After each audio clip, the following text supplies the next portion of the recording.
Let's discuss how to write the perfect policy memo. This section is only for policy school applicants and really only for policy school applicants that are applying to policy schools that require policy memos. Why do some schools require a policy memo? A policy memo demonstrates your writing skills, it demonstrates your critical thinking skills, and it's an opportunity for you to demonstrate your interest in a particular issue.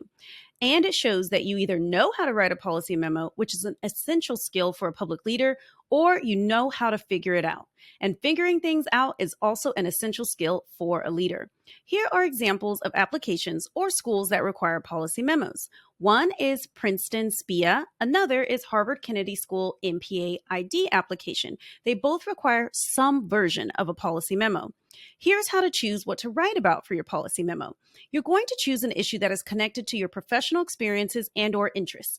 Don't just choose a random interesting topic. Choose one that's related and going to be integrated with the rest of your application.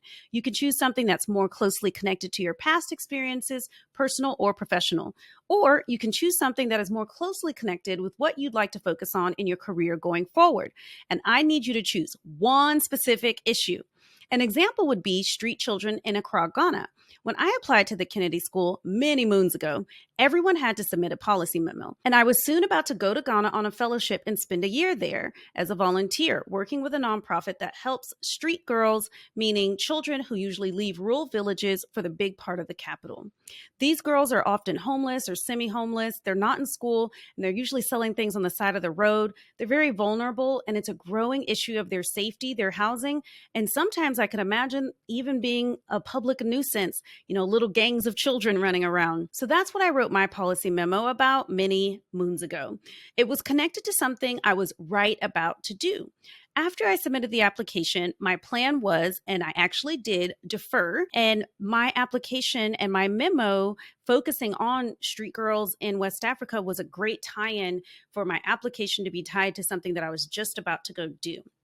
Here's how to structure your policy memo. You want to have an introduction. What is the issue or problem at hand? Provide some brief context and background information for the issue. Then you want to discuss possible solution. Number one, discuss possible solution number two, discuss possible solution number three. I want you to make a recommendation. Which solution do you think is best and why? And then have a conclusion. What problem did you just discuss? What were the options and which option do you recommend?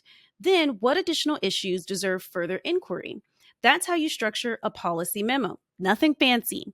Now, we can have three solutions in the middle of your policy memo, but sometimes you may want to explore just two solutions or four solutions. But I would say three is the ideal number for solutions to explore. For your policy memo, I want you to write it out using headings. And then you should decide whether or not to keep those headings in the policy memo based on how it looks. Is it more readable with the headings or is it more readable without the headings? And by headings, I mean introduction, solution number one, solution number two, solution number three, recommendations, further inquiry, conclusion, that kind of thing. When selecting a topic for your policy memo, as I've mentioned, you need to ensure it's tied to your professional experiences or interests. But let's dive a little deeper into that. It's not only about choosing a topic that is relevant to you, but also about demonstrating your ability to contextualize a problem and suggest practical solutions. You want to show the admissions committee that you can think critically about issues that matter to you and that you're prepared to make meaningful contributions to such areas. Now, a common mistake some applicants make is that they choose issues that are way too broad or too complex for the short amount of space that you have for the policy memo. Remember, your policy memo is not a dissertation, and thank goodness that it isn't. You're not expected to solve world hunger or bring about world peace in just a few pages. Instead, your policy memo is your chance to demonstrate your ability to break down larger issues into manageable pieces, which is exactly what you'll be doing when you go out into the world in your jobs in public policy, nonprofit, business, leadership, whatever you go do. Let's stick with the street children example. Instead of tackling the entire issue of street children in Accra, you might choose to focus on one aspect, such as improving access to education for these children. This would allow you to delve into more specific details and propose targeted, feasible solutions. In regards to structuring your policy memo, it's important to be as clear and succinct as possible. Your headings will help a lot with this if you choose to use them. Let's break down the components of your structure. First, we'll talk about the introduction. Here, you want to define the problem. Remember, your reader might not be familiar with the context, so provide enough information for them to understand why this issue is important.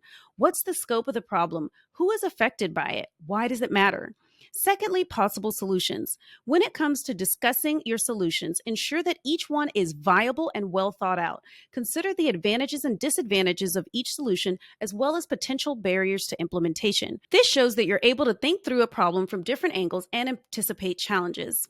Next are your recommendations. In your recommendations, you're making a case for why your chosen solution is the most effective. This should be based on the evidence you've provided in your discussion of the solutions. Now, the conclusion. Your conclusion should summarize the issue, your proposed solutions, and your recommendation. This is also where you can identify any areas for further research or investigation.